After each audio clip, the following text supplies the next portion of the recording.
आप सभी का स्वागत है हिंदी नोबेल स्टोरी एक्सप्लेनर में। यहाँ हर एक स्टोरी आपको सिस्टम, रोमांस और जादू की एक अलग ही सफर पे ले जाती है। डिस्क्लेमर: गल्प पे बताया गया स्थान, काल, चरित्रों सब कुछ काल्पनिक है।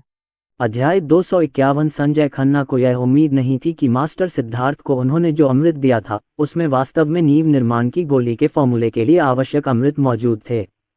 संजय खन्ना को रोने का मन हुआ, लेकिन उनकी आंखों से आंसू नहीं निकले। यदि उन्हें पता होता कि फाउंडेशन एस्टेब्लिशमेंट पिल को परिष्कृत करने के लिए इन अमृतों की आवश्यकता है तो वे इन्हें कभी नहीं देते। अब मैं क्या करूं? क्या तुम मास्टर सिद्धार्थ को ढूंढ कर वापस आने वाले हो? जो उसने दिया है उसे वह वापस कैसे पा सकता है? फिर वह अपना मुंह कहाँ रखे? अगर वह मांगने भी जाए तो मास्टर सिद्धार्थ एक सच्चे नींव निर्माण करने वाले साधु हैं। अगर दूसरा पक्ष उसे न दे तो क्या होगा? लेकिन यदि हम उन अमृतों को वापस नहीं ला पाए तो फाउंडेशन स्थापना गोली का शोधन नहीं हो पाएगा और खन्ना परिवार की महत्वाकांक्षाएं पूरी नहीं हो पाएंगी। अगर उसके पिता को इस बारे में पता चला तो वह मुसीबत में पड़ जाएगा। कुआं। संजय खन्ना ने काफी देर तक सोचा, लेकिन फिर भी उनके पास हिम्मत जुटाकर सिद्धार्थ जैनवेन को ढूंढने के अलावा कोई विकल्प नहीं था। 10 मिनट से अधिक समय बाद संजय खन्ना मास्टर सिद्धार्थ के स्थान पर पहुंचे। वरिष्ठ सिद्धार्थ। संजय खन्ना तुरंत मास्टर सिद्धार्थ के दरवाजे के बाहर खड़े हो गए और घर में चिल्लाने लगे। संजय खन्ना के पीछे एक जैसे काले कपड़े पहने कई लोग थे। वे सभी सुरक्षा गार्ड वगैरह थे। वे सभी हटे कट्टे ताकत से भरपूर थे। वे सभी जन्मजात योद्धा थे। उन सभी ने संजय खन्ना की बाहें पकड़ रखी थीं। वह व्यक्ति जो खन्ना परिवार के पैसों से उनके लिए काम करता है। सामने वाले कमरे में मास्टर सिद्धार्थ अभ्यास कर रहे थे। खन्ना परिवार के संसाधनों से उन्हें लग रहा था कि अब नींव निर्माण का अंतिम चरण आ गया है।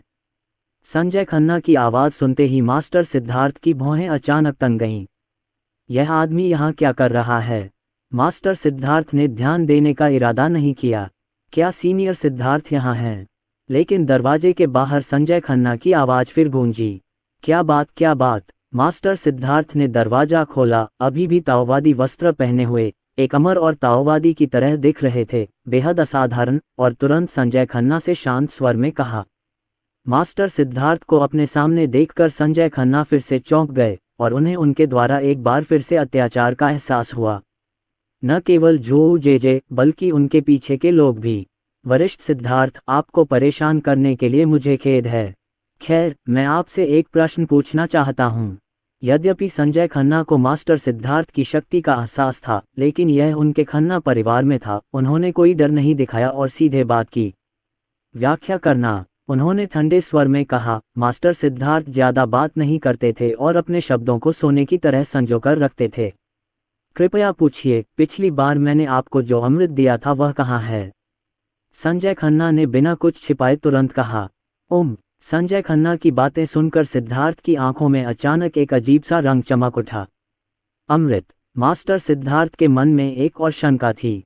संजय खन्ना के चेहरे से लग रहा था कि वे थोड़े चिंतित लग रहे थे। जाहिर था कि वे अमृत लेने आए थे। क्या उन अमृतों में कुछ गड़बड़ है? ये सभी अमृत यंग मास्टर आदित्य वर्मा द्वारा एकत्रित किए गए थे और अब वे उन अमृतों को मुंबई ले आए हैं। मास्टर सिद्धार्थ को यह नहीं पता था कि उन अमृतों को वास्तव में आदित्य वर्मा द्वारा उच्च गुणवत्ता वाली नींव बनाने वाली गोलियों में परिष्कृत किया गया था। हाँ, वे अमृत कहाँ हैं? संभवतः वे अभी तक आपके पास नहीं हैं। संजय खन्ना ने फिर जल्दी से सिर हिलाया और उत्सुकता से पूछा। लेकिन इससे पहले कि वह बोलना समाप्त करते, सिद्धार्थ जैन ने उन्हें बीच में ही रोक दिया। इस्तेमाल किया? क्या कोई दिक्कत है क्या? मास्टर सिद्धार्थ ने फिर ठंडे स्वर में कहा। लेकिन जब संजय खन्ना ने मास्टर सिद्धार्थ की बात सुनी तो उनका चेहरा तुरंत पीला पड़ गया। क्या आपने इसका उपयोग किया? संजय खन्ना इतने बदसूरत लग रहे थे कि उन्होंने अपना संतुलन खो दिया था। लेकिन क्या आपके पास कोई कीमियागर या कीमियागर है? आप इसका इस्तेमाल कैसे करते हैं? सीनियर सिद्धार्थ, ये अमृत आज भी हमारे खन्ना परिवार के बहुत काम के हैं। अगर ये आपके हाथ में हैं तो कृपया इन्हें मुझे लौटा दीजिए। आपके पास कितना भी पैसा हो, कोई फर्क नहीं पड़ता। सवाल, कृपया मुझे इसकी कीमत बताइए।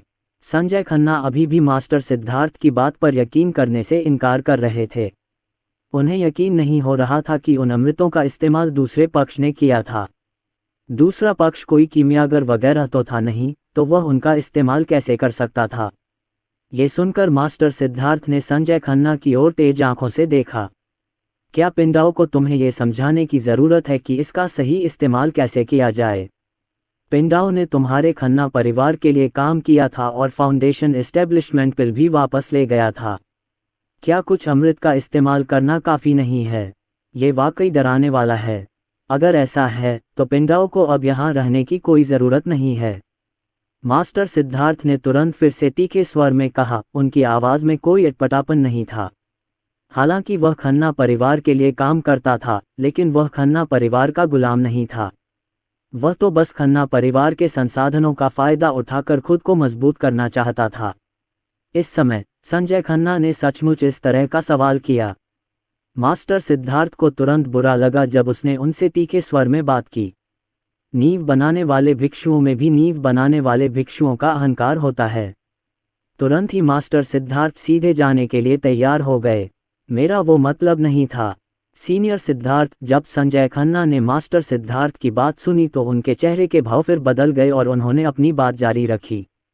बात बस इतनी है कि ये अमृत सचमुच महत्वपूर्ण है। मास्टर सिद्धार्थ ने दूसरे पक्ष को ठंडी नज़र से देखा और सीधे आगे बढ़ गए।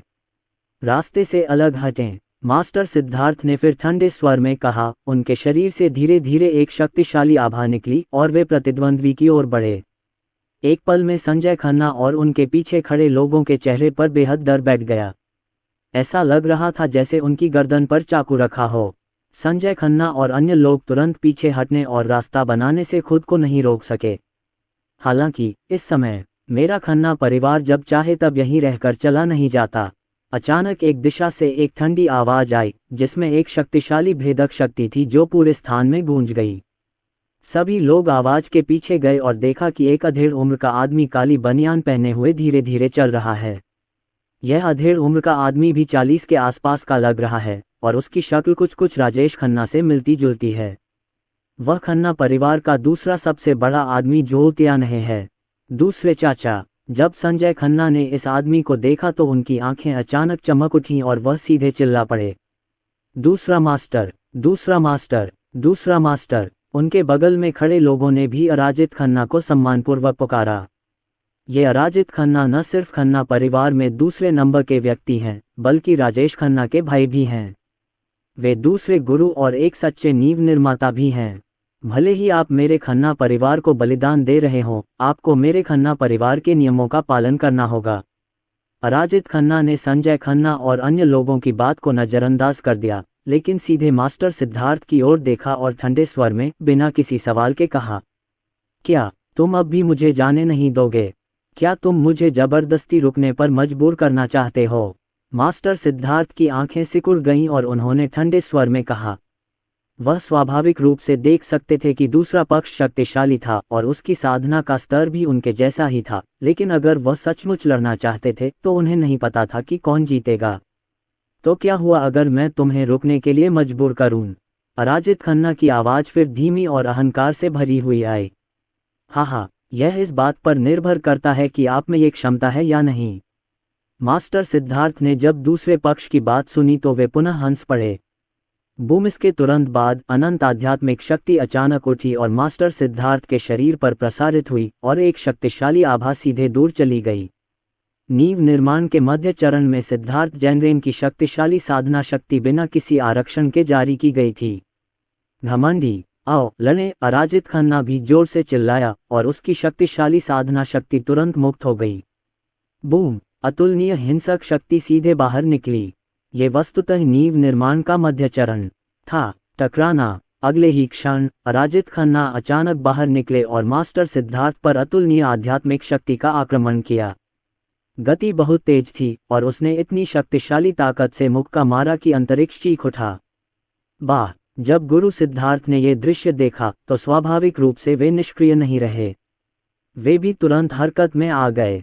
उनकी आध्यात्मिक शक्ति उनके शरीर में तेजी से प्रवाहित हुई और उन्होंने भी एक भयंकर और शक्तिशाली आक्रमण किया और सीधे प्रतिद्वंद्वी का सामना किया। Bang bang bang bang bang! दोनों की गति बहुत तेज थी, इतनी तेज कि चक्कर आ गया। भीषण टक्कर और शक्तियों के हिंसक टकराव से पूरा अंतरिक्ष जोरदार कंपन से गूंज उठा और कान फाड़ देने वाली गर्जना हुई। संजय खन्ना और अन्य लोग पहले ही वहां से चले गए थे और उनकी आंखें सदमे और भय से भरी हुई थीं। उन्हें दूर छिपना पड़ा। अगर वे पास जाते तो दुर्घटनावश घायल हो सकते थे। ये बहुत तीव्र था, बहुत शक्तिशाली। क्या ये साधुओं का युद्ध है? ये सचमुच भयंकर है। ये शक्ति बहुत हिंसक है। मुझे डर है कि मैं उनके प्रहार सहन नहीं कर पाऊंगा, है ना? मैदान में सिद्धार्थ जैनरेन और अराजित खन्ना, दो लोग, आपस में जमकर भिड़ रहे थे। दोनों में से किसी ने भी कोई जादू टोना नहीं किया, बल्कि सीधे अपने भौतिक शरीर का इस्तेमाल करके एक दूसरे से लड़ रहे थे। असली साधुओं की बात करें तो उनके भौतिक शरीर पहले ही रूपांतरित हो चुके होते हैं और प्रतियोगियों को पता ही नहीं होता कि वे कितने शक्तिशाली हैं।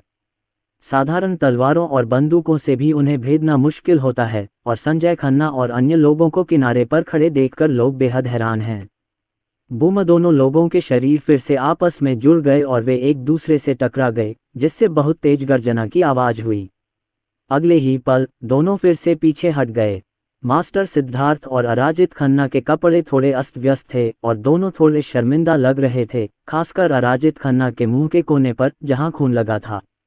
वह थोड़ा घायल था और थोड़ा बदसूरत लग रहा था। तुम मेरे लिए कोई मुकाबला नहीं हो। मास्टर सिद्धार्थ ने अराजित खन्ना की ओर देखा और ठंडे स्वर में कहा। उन दोनों के बीच बस एक लड़ाई हुई थी जो एक परीक्षा के तौर पर थी, लेकिन वे पहले ही गहराई का परीक्षण कर चुके थे। हालांकि वे दोनों नींव निर्माण के मध्य चरण में भिक्षु हैं, सिद्धार्थ जैनरेन की साधना अभी भी अराजित खन्ना से थोड़ी मजबूत है। अगर वे लड़ते रहे तो अराजित खन्ना को डर है कि उन्हें नुकसान होगा। वास्तव में, यद्यपि मैं तुम्हारा कोई मुकाबला नहीं हूं, फिर भी तुम मुझे मार नहीं सकते और तुम मुझे छोड़ भी नहीं सकते। मास्टर सिद्धार्थ की बातें सुनकर अराजित खन्ना ने फिर उपहास किया। तुम्हें पता है, यह मेरा खन्ना परिवार है। मैं अकेला साधु नहीं हूं। अराजित खन्ना ने फिर धीरे से कहा, लेकिन उसकी आंखों में फिर से चमक थी और उसके मुंह के कोने पर एक वक्र दिखाई दिया। इस समय खन्ना परिवार के नीचे एक चौंकाने वाला और शक्तिशाली आभामंडल था, इतना शक्तिशाली कि वह डराने वाला था। बूम! एक हिंसक आध्यात्मिक ऊर्जा आकाश में उमड़ पड़ी और हवा के विरुद्ध खड़ी एक आकृति मध्य हवा में प्रकट हुई, जो एक पारलौकिक आभा से भरी हुई थी, राजसी और भव्य, और एक भयानक उत्पीड़न अचानक फैल गया। ग्रे रंग का लबादा पहने यह व्यक्ति कोई और नहीं बल्कि राजेश खन्ना थे। इस समय राजेश खन्ना का रूप देखकर अरिजीत खन्ना के चेहरे पर मुस्कान और भी खिल गई। भाई, तुमने अंततः गोली निर्माण के क्षेत्र में सफलता प्राप्त कर ली है। अराजित खन्ना ने राजेश खन्ना से ऊंची आवाज में कहा। उनकी आवाज में उत्साह का भाव था जिसे छिपाना मुश्किल था।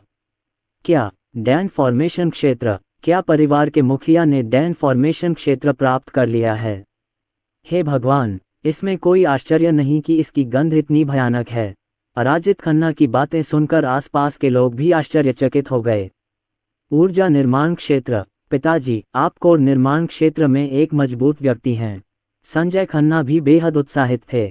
उसके पिता को गोली बनाने की कला में पहुंचे अभी कुछ ही समय हुआ था। ये बहुत अच्छी बात थी। उसके पिता, जो गोली बनाने की कला के एक सन्यासी थे, के होते हुए ये सिद्धार्थ गुरु कैसे उपद्रव मचा सकता था? इस समय मास्टर सिद्धार्थ की अभिव्यक्ति थोड़ी अधिक गंभीर हो गई और वह दूसरे पक्ष से एक शक्तिशाली खतरा महसूस कर सकते थे। गोली निर्माण का क्षेत्र, कीमिया का सच्चा क्षेत्र, ये जी झू से बिल्कुल अलग था। उसका कोई मुकाबला नहीं था।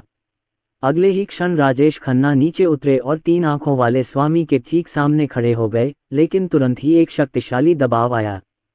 साथ ही ताओवादी सिद्धार्थ, क्या मेरा खन्ना परिवार तुम्हारे साथ अच्छा व्यवहार नहीं करता? तुम जाना चाहते हो, तुमने मेरे दूसरे भाई को भी पीटा। इसका क्या मतलब है? क्या मैं तुम्हें कोई स्पष्टीकरण दूं? राजेश खन्ना ने मास्टर सिद्धार्थ की ओर ठंडी निगाहों से देखा और गहरी आवाज में कहा, लेकिन उनकी आवाज में ठंडक थी। हे, ये सुनकर 3 आंखों वाला मास्टर अचानक फिर से हंस पड़ा। पिंडाओ तुम्हारा गुलाम नहीं है, इसलिए वह जब चाहे जा सकता है। तुम जो अमृत दिया था उसे वापस लेना चाहते हो। इसका क्या मतलब है? मास्टर सिद्धार्थ को डर नहीं था। भले ही सामने वाला डेंजी क्षेत्र का कोई मजबूत खिलाड़ी ही क्यों न हो, कोई फर्क नहीं पड़ता था। उनके पीछे यंग मास्टर आदित्य वर्मा थे, जो खुद भी डेंजी के एक मजबूत खिलाड़ी थे। उन्होंने तुरंत व्यंग्यात्मक लहजे में कहा। सिद्धार्थ जैनरेन की बात सुनकर राजेश खन्ना की नज़रें भी झुक गईं और फिर अचानक उनकी नज़र अपने पीछे खड़े संजय खन्ना पर पड़ी। पिताजी, मुझे यह नहीं पता था। मुझे नींव बनाने वाली गोली के लिए ज़रूरी आध्यात्मिक दवा के बारे में नहीं पता था। राजेश खन्ना की तीखी निगाहें देखकर संजय खन्ना के चेहरे का भाव अचानक बदल गया और वह चौंक गए और जल्दी से समझाया। चुप रहो। देहात राजेश खन्ना गुस्से से चिल्लाए, थप्पड़ मारा और संजय खन्ना के चेहरे पर थप्पड़ मारा, जिससे वह जमीन पर गिर गए। मैं तुम्हें बाद में सबक सिखाऊंगा, बेवकूफ़। राजेश खन्ना ने संजय खन्ना को अनदेखा करते हुए हल्के से कहा और सिद्धार्थ जैनरेन को देखते रहे। सिद्धार्थ दाओयू, वह आध्यात्मिक औषधि लौटा दो जो इस दुष्ट लड़के ने तुम्हें पहले दी थी। जो कुछ अभी हुआ उसे मैं क्षमा कर सकता हूँ, अन्यथा तुम आज नहीं जा सकते। राजेश खन्ना ने फिर ठंडे स्वर में कहा। हाँ, तुम बहुत घमंडी हो। आज मुझे जाना होगा। मैं देखना चाहता हूं कि तुम कितने मजबूत हो, एक ऐसे इंसान जो अभी अभी जिंदान क्षेत्र में पहुंचा है। जब सिद्धार्थ जैनरेन ने राजेश खन्ना की बातें सुनी तो वह फिर से हंस पड़े, उनकी आंखें फिर से चमक उठीं और उनके दिल में एक मजबूत लड़ाई की भावना गहरी हो गई। धमाका। शक्तिशाली साधना शक्ति फिर से बिना किसी हिचकिचाहट के प्रकट हुई। सिद्धार्थ जैनरेन ने अपनी पूरी ताकत झोंक दी और राजेश खन्ना पर एक अद्भुत हमला करने का बीड़ा उठा लिया। अपनी क्षमताओं को अधिक मत आंकिए। जब राजेश खन्ना ने ये दृश्य देखा तो उन्होंने सीधे उपहास किया। धमाका। जिंदान क्षेत्र में साधक ने तुरंत ही मुक्त होकर अपना हाथ सीधा उठाया, मानो स्वर्ग और पृथ्वी की सारी शक्ति उसकी हो, और सीधे हथेली से विस्फोट कर दिया। टकराना। अगले ही पल मैंने देखा कि यह हथेली सीधे सिद्धार्थ पर गिर गई। राजेश खन्ना ने दान संरचना क्षेत्र की शक्ति का उपयोग करके इस हिंसक हथेलियां को भेजा, जो सीधे मास्टर सिद्धार्थ के शरीर पर लगी। टकराना। अचानक एक नीरस आवाज सुनाई दी। अगले ही क्षण सभी ने देखा कि एक व्यक्ति को सीधे पीछे धकेला जा रहा है। वह आकृति कोई और नहीं बल्कि मास्टर सिद्धार्थ हैं। फट। इस हथेली के नीचे मास्टर सिद्धार्थ का शरीर अभी भी कई फीट दूर से हिल रहा था। मास्टर सिद्धार्थ ने खुद को संभालने की कोशिश की, लेकिन उनके मुंह से खून की एक बूंद निकल पड़ी। उनके कपड़े भी अस्त व्यस्त हो गए थे। उनका चेहरा भी थोड़ा पीला पड़ गया था और वे थोड़े शर्मिंदा लग रहे थे। मास्टर सिद्धार्थ घायल हो गए। यद्यपि सिद्धार्थ जैनरेन ने अपनी सारी साधना शक्ति का उपयोग कर लिया था और उनका शरीर आध्यात्मिक शक्ति से आच्छादित था, फिर भी वे बमबारी से घायल हो गए। मास्टर सिद्धार्थ के चेहरे पर अत्यंत गंभीरता छा गई और उन्होंने राजेश खन्ना को गौर से देखा। क्या ये डैन फॉर्मेशन क्षेत्र है? घर का मालिक बहुत बढ़िया है। पिताजी, आप अद्भुत हैं। जब संजय खन्ना और अन्य लोगों ने मास्टर सिद्धार्थ को राजेश खन्ना की हथेली से घायल होते देखा तो उनके चेहरे पर उत्साह था और वे खुद को खुशी से भर उठे। आप सचमुच अपनी क्षमताओं को बढ़ा चढ़ाकर आंक रहे हैं। नींव निर्माण का मध्य चरण। मेरी नज़र में इसका क्या महत्व है? राजेश खन्ना ने मास्टर सिद्धार्थ को फिर से ठंडेपन से देखा, उनकी आवाज़ में थोड़ा अहंकार था। इस समय वे डेंजी क्षेत्र में पहुंच चुके थे और ऊर्जा से भरपूर थे। वे सचमुच पूरे भारत देश के शिखर पर खड़े थे। उन्होंने सचमुच अपने सामने खड़े इस व्यक्ति के बारे में नहीं सोचा था। मास्टर सिद्धार्थ इसे गंभीरता से लेते हैं। पहले वाले अमृत लौटा दो, वरना मैं गारंटी नहीं दे सकता कि मैं तुम्हें मार डालूंगा या नहीं। अभ्यास करना आसान नहीं है। अगर तुम सच जान गए तो मैं मान लूंगा कि कुछ हुआ ही नहीं। राजेश खन्ना मास्टर सिद्धार्थ से ठंडे स्वर में बात करते रहे। हाँ, मैंने तो अभी कहा था कि अमृत खत्म हो गया। चाहे कुछ भी हो जाए, इसकी भरपाई नहीं हो सकती। दूसरे पक्ष की बात सुनकर मास्टर सिद्धार्थ फिर हंस पड़े। अमृत युवा मास्टर आदित्य वर्मा को दिया गया है। मैं इसे कहाँ पा सकता हूँ? अदालत में मौत। मास्टर सिद्धार्थ की बातें सुनकर राजेश खन्ना की आंखों में फिर से ठंडक छा गई। बूम। एक शक्तिशाली शक्ति पुनः उत्पन्न हुई और पुनः मास्टर सिद्धार्थ की ओर बढ़ी। मास्टर सिद्धार्थ की अभिव्यक्ति अचानक बदल गई और उन्होंने तुरंत प्रतिक्रिया व्यक्त की। हालांकि वह अभी भी विरोध नहीं कर सका। टकराना। मास्टर सिद्धार्थ का शरीर फिर से पीछे की ओर गिरा और दूर दीवार से टकराया। उन्होंने कई घूंट खून फूका और उनकी सांसें बहुत कमजोर हो गईं। यह क्षेत्र में एक बड़ा अंतर है जो कि विनाशकारी है। मास्टर सिद्धार्थ का दिल बैठ गया। ऐसा लग रहा था कि आज वो सचमुच नहीं जा पाएंगे। राजेश खन्ना के सामने उनकी कोई सानी नहीं थी और ऊपर से विरोधी भी एक साधु था जो नींव निर्माण के मध्य चरण में था। आदित्य वर्मा से छुटकारा पाने के बाद से सिद्धार्थ जैनरेन के सामने ये सबसे बड़ा संकट है। इस समय आदित्य वर्मा, जो मुंबई नंबर 1 कोर्टयार्ड में बहुत दूर थे, भले ही वह हजारों मील दूर थे, फिर भी उन्होंने मास्टर सिद्धार्थ के साथ आत्मा अनुबंध के माध्यम से मास्टर सिद्धार्थ की वर्तमान स्थिति को महसूस किया। क्या हुआ? मास्टर सिद्धार्थ के मन में आदित्य वर्मा की आवाज गूंजी और आदित्य वर्मा ने सीधे अपनी आत्मा से संदेश भेजकर पूछा, युवा मास्टर। मास्टर सिद्धार्थ ने आदित्य वर्मा की आवाज अपने मन में गूंजती हुई साफ सुनी और उनके चेहरे पर अचानक एक अजीब सा भाव आ गया। उन्हें उम्मीद नहीं थी कि आदित्य वर्मा के साथ उनके द्वारा किया गया अनुबंध इस तरह इस्तेमाल किया जा सकता है। यह एक बहुत ही रहस्यमय तरीका था। यहाँ जो हुआ उसकी उन्हें उम्मीद नहीं थी। युवा मास्टर को इस मामले की जानकारी थी और मास्टर सिद्धार्थ तुरंत बहुत खुश हुए। युवा मास्टर, वे उन जादुई दवाओं के कारण हैं। क्षण भर में ही मास्टर सिद्धार्थ ने आत्मा अनुबंध के माध्यम से सीधे आदित्य वर्मा को यहाँ जो कुछ हुआ था बता दिया। मैं समझ गया, कोई बात नहीं, बस मुझे बता दो कि मेरे पास अमृत है और उन्हें मेरे पास आने को कहो। मास्टर सिद्धार्थ की बातें सुनकर मास्टर सिद्धार्थ के दिमाग में आदित्य वर्मा की आवाज़ फिर से गूंज उठी, लेकिन उन्होंने इस पर ज़्यादा ध्यान नहीं दिया और उनकी आवाज़ मजबूत आत्मविश्वास से भरी थी। युवा मास्टर, क्या ऐसा होगा? मास्टर सिद्धार्थ अपने आप को रोक नहीं सके और बोले, कोई बात नहीं। लेकिन आदित्य वर्मा की सकारात्मक आवाज़ फिर से गूंज उठी। चूंकि युवा मास्टर ने ऐसा कहा है, इसलिए वह इस बारे में ज़्यादा नहीं सोचते। मास्टर सिद्धार्थ को अभी भी आदित्य वर्मा पर पूरा भरोसा है। मास्टर सिद्धार्थ को तुरंत राहत मिली। हालांकि वे घायल थे, फिर भी उन्हें बहुत सुकून मिला और उनके मुंह के कोने पर एक मुस्कान भी आ गई। क्या आप तब भी हंस सकते हैं जब आप मरने वाले हों? इस समय जब राजेश खन्ना ने मास्टर सिद्धार्थ के चेहरे पर मुस्कान देखी तो उन्होंने ठंडे स्वर में कहा, स्वाभाविक रूप से वह मास्टर सिद्धार्थ के मन में सुनाई देने वाली आवाज़ को नहीं जानते थे। अकेले ही मास्टर सिद्धार्थ के पास एक युवा मास्टर था। मैं आखिरी बार पूछता हूँ, वे अमृत कहाँ हैं? राजेश खन्ना ने शांत भाव से मास्टर सिद्धार्थ से फिर पूछा, अगर आप मुझे नहीं भी बताएंगे तो भी मुझे पता चल जाएगा। मैंने कहा मैंने अमृत दे दिया और मैंने इसे दूसरों के लिए एकत्र किया। लेकिन इस समय मास्टर सिद्धार्थ ने फिर से सीधे कहा, जब राजेश खन्ना ने मास्टर सिद्धार्थ की बात सुनी तो उनके चेहरे पर एक अजीब सा रंग छा गया। आपने इसे किसे दिया? कहाँ? राजेश खन्ना ने फिर ठंडे स्वर में पूछा। आदित्य वर्मा, मुंबई में। मास्टर सिद्धार्थ ने बिना किसी संकोच के कहा, ये वही है जो आदित्य वर्मा ने उनसे कहने को कहा था। कोई आ रहा है। राजेश खन्ना उसके पीछे से चिल्लाए। परिवार का मुखिया। अचानक कई लोग राजेश खन्ना के पीछे खड़े हो गए। क्या उसने जो कहा वह सच है? राजेश खन्ना ने फिर शांति से पूछा। परिवार के मुखिया को रिपोर्ट करते हुए वे अमृत लेने के बाद मुंबई वापस चले गए। किसी ने तुरंत उठकर कहा, जाहिर है सिद्धार्थ जैनरेन ने जो कुछ किया उस पर खन्ना परिवार की भी नज़र थी। दूसरे भाई, मुंबई जाओ और उन आध्यात्मिक औषधियों को वापस लाना सुनिश्चित करो। राजेश खन्ना ने किनारे खड़े अराजित खन्ना से गहरी आवाज में कहा। हाँ बड़े भाई, अराजित खन्ना ने तुरंत जवाब दिया। पिताजी, मैं आपके साथ चलूंगा।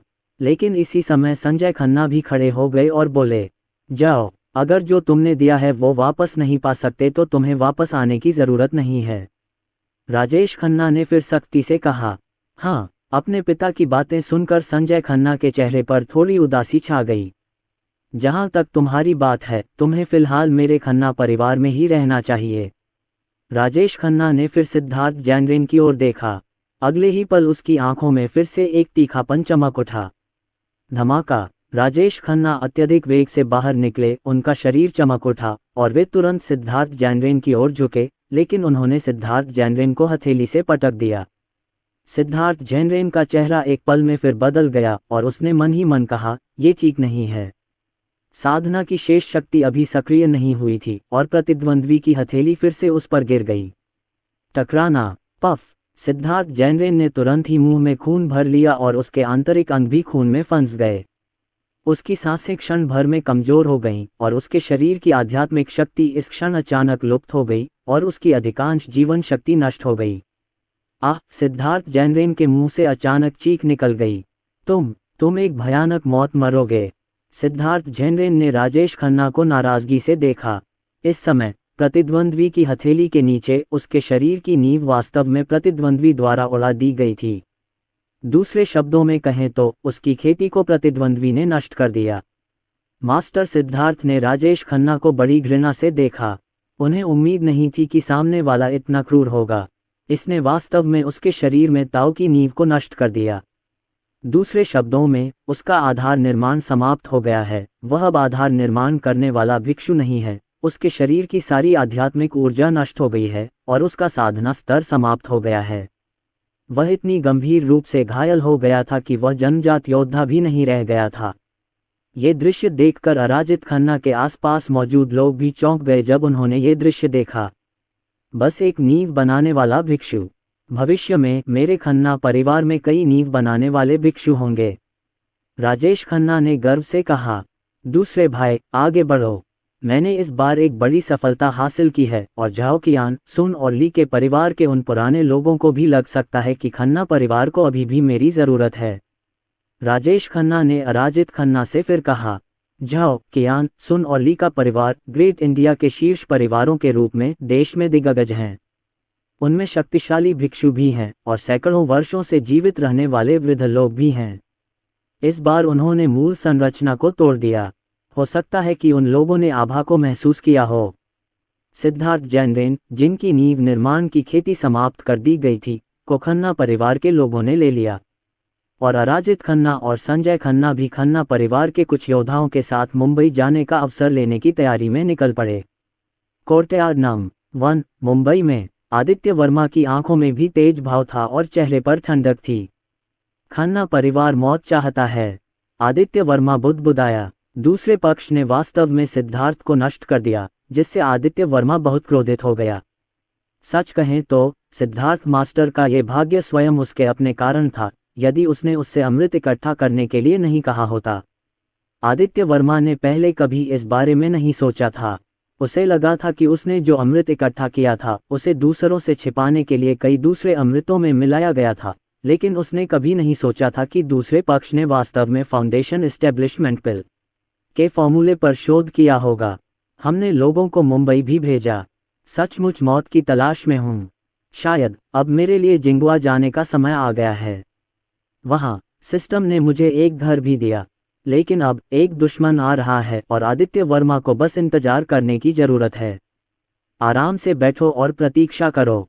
कुछ घंटे बाद मुंबई हवाई अड्डे पर अराजित खन्ना और उनका समूह सीधे बाहर चले गए। क्या तुम्हें वह मिल गया? वह आदमी कहाँ है? उसकी पहचान क्या है? जब अराजित खन्ना और अन्य लोग हवाई अड्डे से बाहर निकले तो कोई पहले से ही उनका स्वागत कर रहा था। दूसरा मास्टर, ये लोग मुंबई के खन्ना परिवार से थे। जब उन्होंने अराजित खन्ना को देखा तो तुरंत सम्मान से चिल्ला उठे। क्या तुम्हें वह मिल गया? वह आदमी कहाँ है? उसकी पहचान क्या है? अराजित खन्ना ने गहरी आवाज में सीधे पूछा।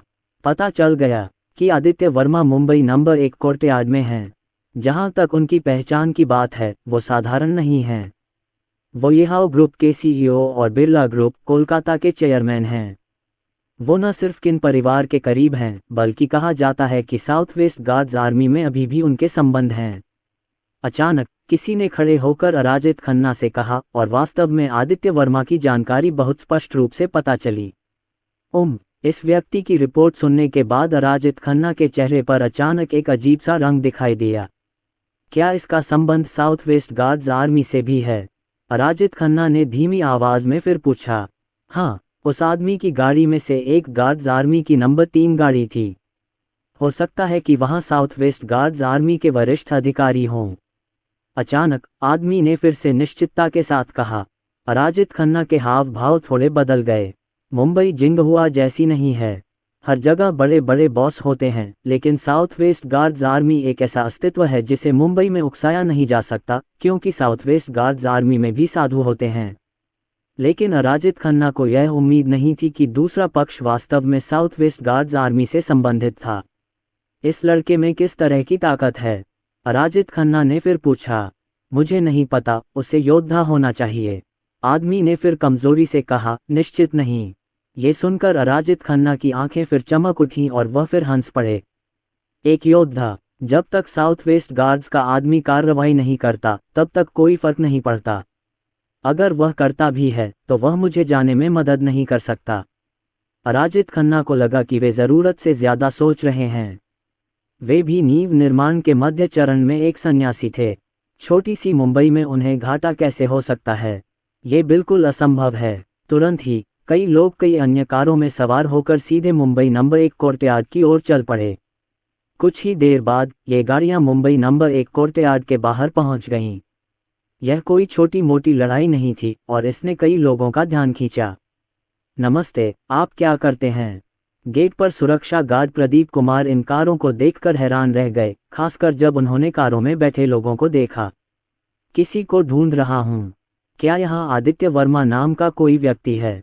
कार में संजय खन्ना ने ठंडे स्वर में पूछा। प्रदीप कुमार को यह सुनकर पुनः आश्चर्य हुआ कि दूसरे पक्ष ने क्या कहा। कुआं आदित्य वर्मा, वह एक ऐसा व्यक्ति था जिसने प्रदीप कुमार को बहुत प्रभावित किया। क्या ये लोग उसी के लिए आए हैं? ऐसा लगता है कि जो व्यक्ति यहाँ आया है वह अच्छा व्यक्ति नहीं है। तुम क्या पूछ रहे हो? क्या तुमने मुझे सुना नहीं? प्रदीप कुमार को अचंभित देखकर संजय खन्ना फिर से जोर से चिल्लाए। ओह हाँ हाँ, यहाँ आदित्य वर्मा नाम का एक मालिक है। आप उनके साथ क्या करना चाहते हैं? प्रदीप कुमार ने फिर पूछा। क्या बकवास है? क्या तुम्हें पता है कि मेरे साथ क्या हुआ और अब एक छोटे सुरक्षा गार्ड के रूप में तुम्हारी बारी है? जल्दी करो, अगर तुम मरना नहीं चाहते तो मुझे अंदर ले लो। संजय खन्ना ने फिर गुस्से में कहा। उनकी आवाज में धमकी का भाव था। प्रदीप कुमार का चेहरा अचानक थोड़ा बदसूरत हो गया। छोटा सुरक्षा गार्ड, छोटा सुरक्षा गार्ड, अरे तुम लोगों को नीची नज़र से देखते हो। प्रदीप कुमार के मन में गुस्सा तो था, लेकिन वह अपनी नाराजगी जाहिर करने की हिम्मत नहीं जुटा पा रहा था। दूसरे पक्ष की निगाहों में प्रदीप कुमार को एक जबरदस्त संकट का एहसास हो रहा था। इन सब को योद्धा होना चाहिए। पता नहीं उस आदमी ने इन लोगों को कैसे उकसाया। हाँ हाँ, कृपया मेरे साथ आओ। प्रदीप कुमार ने कोई हिचकिचाहट दिखाने की हिम्मत नहीं की, इसलिए वह तुरंत गश्ती बैटरी कार पर सवार होकर अंदर चले गए। प्रदीप कुमार बहुत तेजी से गाड़ी चला रहे थे और उनके पीछे वाली गाड़ियां भी तुरंत उनके पीछे आ गईं। कुछ ही मिनटों के बाद प्रदीप कुमार पहले ही विला नंबर 13 के बाहर आ चुके थे। अपने सामने का दृश्य देखकर प्रदीप कुमार दंग रह गए। आज मौसम बहुत अच्छा है। मुझे विला के बाहर मेरे सामने बस एक आराम कुर्सी दिखाई दे रही है। सफ़ेद कपड़े पहने एक व्यक्ति आराम से बैठा है, एक गंजे बिल्ली को गोद में लिए धूप सेंकते हुए चाय पी रहा है। कितना असहज था आदित्य वर्मा। भाई जल्दी भागो, कोई तुम्हें नुकसान पहुंचाने वाला है। प्रदीप कुमार ने तुरंत आदित्य वर्मा को याद दिलाते हुए कहा। अदालत में मौत। लेकिन इसी समय पीछे से फिर एक ठंडी आवाज़ सुनाई दी। टकराना। ऐसा लगा जैसे हवा में एक मुक्का उठा और सीधे प्रदीप कुमार पर लगा, और अचानक एक धीमी सी आवाज़ सुनाई दी। युवा सुरक्षा गार्ड प्रदीप कुमार का शरीर तुरंत ही बिखर गया और उसे पता ही नहीं चला कि वह जीवित है या मर गया। सुरक्षा गार्ड प्रदीप कुमार को सीधा जोरदार झटका लगा और वह उड़ गया। उसका पूरा शरीर जमीन पर दूर जा गिरा और उसे पता ही नहीं चला कि वह जिंदा है या मर गया। क्या मुसीबत है! ये स्पष्टतः एक आपदा है। उन्होंने आदित्य वर्मा को बस ये याद दिलाया कि ये लोग दुष्ट थे और उन्हें नुकसान पहुंचाना चाहते थे, लेकिन उन्होंने कभी नहीं सोचा था कि दूसरा पक्ष उनकी बात सुन लेगा और इतना बड़ा झटका खाएगा। कुछ लोग कार से उतरकर विला के बाहर खड़े हो गए थे। हर कोई घमंडी लग रहा था। तुम सचमुच मौत की तलाश में हो? तुमने खबर देने की हिम्मत की। संजय खन्ना ने फिर से छोटे सुरक्षा गार्ड की ओर हल्के से देखा और ठंडे स्वर में कहा, मानो उसे दूसरे व्यक्ति के जीवन या मृत्यु की कोई परवाह नहीं है। अगले ही पल संजय खन्ना की नज़र सामने कुर्सी पर बैठे उस युवक पर पड़ी जो अपनी गंजी बिल्ली को सहला रहा था। संजय खन्ना ही नहीं, बल्कि हर किसी की निगाहें इस समय फिर से इस युवक पर टिक गईं। इस समय भी युवक अभी भी शांति से बिल्ली को पकड़े हुए चाय पी रहा था और धूप सेंक रहा था। क्या आप आदित्य वर्मा हैं? अराजित खन्ना की आवाज़ धीरे से निकली और एक शक्तिशाली आभा अनायास ही उनके शरीर से निकलकर दूसरे पक्ष पर उतर आई। तथापि लेकिन दूसरा पक्ष अभी भी चाय पी रहा था और उसने इधर देखा तक नहीं। अगले ही पल मैंने देखा कि वह युवक फिर से कुर्सी से उठा और फिर अपनी गोद में गंजे बिल्ली को नीचे रख दिया। फिर उसने लोगों की परवाह न करते हुए सीधे उस छोटे से सुरक्षा गार्ड की ओर चल दिया जो उसके बगल में खड़ा था। आदित्य वर्मा ने जमीन पर पड़े प्रदीप कुमार को देखा और एक ही नज़र में प्रदीप कुमार की वर्तमान शारीरिक स्थिति समझ ली। इस छोटे से सुरक्षा गार्ड के शरीर की मेरिडियन टूट चुकी थी, उसकी हड्डियां चकनाचूर हो चुकी थीं और उसके अंदरूनी अंग बुरी तरह क्षतिग्रस्त हो चुके थे। इस समय प्रदीप कुमार सिर्फ सांस ले पा रहा था, छोड़ नहीं पा रहा था, जो काफी दयनीय था। यदि इसे अकेला छोड़ दिया जाए तो ये छोटा सुरक्षा गार्ड 1 घंटे से अधिक जीवित नहीं रह पाएगा। आदित्य वर्मा को उम्मीद नहीं थी कि प्रदीप कुमार इस बार उन्हें जोर से याद दिलाएंगे। हालांकि इसका कोई फायदा नहीं था, पर दूसरे पक्ष की भी यही नेक नियति थी। दूसरे शब्दों में कहें तो प्रदीप कुमार को यह दुर्भाग्य स्वयं अपने कारण ही झेलना पड़ा।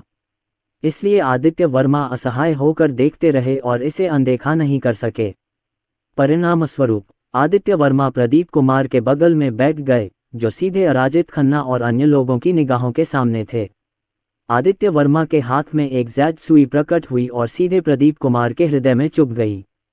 इस जैद सुई में आदित्य वर्मा की साधना आध्यात्मिक शक्ति समाहित है, जो सीधे प्रदीप कुमार के शरीर में प्रवेश करती है, प्रदीप कुमार के हृदय की रक्षा करती है और कम से कम कुछ समय के लिए उसे डकार लेने से रोकती है। आदित्य वर्मा की हरकतों ने संजय खन्ना और उनके आसपास के अन्य लोगों का ध्यान खींचा, लेकिन इससे उन्हें गुस्सा भी आया। दूसरे पक्ष ने अभी अराजित खन्ना के प्रश्न का उत्तर नहीं दिया, मानो उसने सुना ही न हो, या ये कहा जा सकता है कि दूसरे पक्ष ने अराजित खन्ना की बातों को बिल्कुल भी दिल पर नहीं लिया और उन पर विचार ही नहीं किया।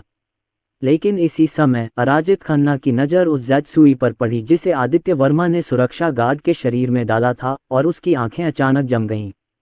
वह जैद सुई किसी अश्लील वस्तु की तरह नहीं दिखती। जादुई हथियार, यह जरूर कोई जादुई हथियार होगा। इसके अलावा अराजित खन्ना एक नींव निर्माण भिक्षु के रूप में जैद सुई पर आध्यात्मिक शक्ति को स्पष्ट रूप से महसूस कर सकते थे, जिसने पहले ही छोटे सुरक्षा गार्ड को एक पल में मार डाला था, जिससे उनका दिल दहल गया। मेरे सामने जो व्यक्ति है वह एक साधु है और उसके पास चिकित्सा कौशल भी है। इस समय अराजित खन्ना का यही निर्णय है। अराजित खन्ना की आंखें कुछ ठंडी हो गईं और उन्होंने आदित्य वर्मा को गौर से देखा, लेकिन उनके हृदय में एक सतर्कता का भाव जाग उठा। साधना का दबाव उन पर पड़ रहा था और मानो कोई पत्थर बिना आवाज किए समुद्र में डूब रहा हो। क्या तुम इतने बहरे हो? क्या तुमने सुना नहीं जो मैंने तुमसे पूछा था? संजय खन्ना ने आदित्य वर्मा से फिर तीखे स्वर में कहा। आदित्य वर्मा, ये लोग कौन हैं? ये दिन दहाड़े वहां क्यों भौंक रहे हैं? हालांकि इससे पहले कि आदित्य वर्मा कुछ कह पाते, एक और खूबसूरत शख्स विला से बाहर चला गया। यह एक खूबसूरत महिला है जिसने सफेद शर्ट और शॉर्ट्स पहने हैं। उसके स्तन और लंबी टांगें एकदम सही हैं। ये शियुन ही था जिसने विला के बाहर शोर सुना और सीधे बाहर चला गया। जब ये शियुन बाहर चला गया तो संजय खन्ना और अन्य लोगों की नज़र सीधे ये शियुन पर पड़ी और वे दूर नहीं जा सके। वाह, ये बहुत सुंदर है। कितनी खूबसूरत महिला है। इन लोगों के मुंह से विस्मय की आवाज़ें निकलीं और उनमें से एक तो सांस रोके बिना नहीं रह सका। वे उस महिला को देखकर सचमुच हैरान थे जो उनके सामने प्रकट हुई थी। मुझे उम्मीद नहीं थी कि इतनी खूबसूरत महिला होगी। झेन झेन झेन। संजय खन्ना ने ये शियुन की तरफ सीधे देखा और आंखों में बुरे ख्यालों के साथ बोले, उसने कई औरतों के साथ काम किया था, पर ऐसी बेहतरीन औरत उसे कभी नहीं मिली थी। दूसरा पापा, क्या आप मुझे ये लड़की बाद में दे सकते हैं? संजय खन्ना खुद को रोक नहीं पाए और अराजित खन्ना से बोले। क्या बात है, क्या तुम कुछ काम आ सकते हो? चलो पहले काम पर लग जाओ, अमृत जरूरी है, ये बच्चा अजीब है। जब अराजित खन्ना ने संजय खन्ना की बातें सुनी तो उन्होंने संजय खन्ना को घूरते हुए ठंडे स्वर में कहा, क्या अजीब है? संजय खन्ना भी संदेह जताने से खुद को नहीं रोक सके। तुम बाहर क्यों आए? आदित्य वर्मा ने ये शियुन से पूछा। आदित्य वर्मा को उम्मीद नहीं थी कि ये शियुन इस वक्त बाहर आएगी। बहुत शोर है। आदित्य वर्मा, ये क्या कर रहे हैं? ये बहुत क्रूर हैं। क्या तुम्हें इनका पैसा देना है? ये शियुन ने फिर से भौहें चढ़ाईं और मुंह बनाते हुए कहा। ये कैसे संभव है? क्या मैं किसी ऐसे व्यक्ति जैसा दिखता हूं जिस पर पैसा बकाया है? आदित्य वर्मा ने अवाक होकर कहा, अरे, सफेद बिल्ली के बाल क्यों उड़ गए? वो गंजा क्यों है? क्या हो रहा है? आदित्य वर्मा, तुम क्या ये तुम ही हो जिसने सफेद बिल्ली के बाल काटे? अचानक ये शियुन ने देखा कि उसके बगल में एक गंजी बिना बालों वाली बिल्ली खड़ी है। ये साफ तौर पर एक सफ़ेद बिल्ली थी। वह चौंक गई। उसे याद आया कि कल सफ़ेद बिल्ली भी ठीक थी। पूरी रात ऐसा क्यों हुआ? पहले तो मैं गंजा थी। आदित्य वर्मा के चेहरे पर उदासी छा गई। वह अवाक थे और उन्होंने कमजोरी से कहा, यह अपने आप गिर गया। आदित्य वर्मा और ये शियुन ने आपसे और मुझसे कुछ कहा, लेकिन उन्होंने संजय खन्ना और अन्य लोगों की बात अनसुनी कर दी। ये दृश्य देखकर संजय खन्ना और अन्य लोगों के चेहरे स्याह पड़ गए। अराजित खन्ना की आंखों में भी ठंडक छा गई। धिक्कार है। मैं तुमसे फिर पूछूंगा, क्या तुम आदित्य वर्मा हो? क्या मास्टर सिद्धार्थ ने तुम्हें ये अमृत दिए थे? अगर तुम मरना नहीं चाहते तो बस शब्द सौंप दो। संजय खन्ना फिर से गुस्से में आ गए और उन्होंने आदित्य वर्मा से फिर से तीखे स्वर में पूछा, आदित्य वर्मा, लगता है वह आपसे पूछ रहा है। ये शियुन ने जब आदित्य वर्मा को देखा तब भी कोई प्रतिक्रिया नहीं दी और वह आदित्य वर्मा से कमजोर स्वर में कहने से खुद को नहीं रोक सकी, अरे मुझसे बात करो। ये शियुन की बातें सुनकर आदित्य वर्मा फिर से दंग रह गया, मानो उसे पता हो कि वह क्या पूछ रहा है। जानबूझकर। अगले ही पल आदित्य वर्मा ने फिर संजय खन्ना की ओर देखा। तुम अपने आप को क्या समझते हो? क्या तुम मेरे साथ सहयोग करोगे? तुम कौन हो? क्या तुम मुझसे बात करने के लायक हो? आदित्य वर्मा ने एक शब्द भी नहीं बोला, लेकिन जब उन्होंने बोला तो वे आश्चर्यचकित रह गए। अभिमानी, अत्यंत अहंकारी। बूम। जब आदित्य वर्मा की आवाज धीमी हुई तो संजय खन्ना का चेहरा अचानक लाल, गुस्से से भर गया। किसी ने भी उनसे इस तरह बात करने की हिम्मत नहीं की, ये पहली बार है।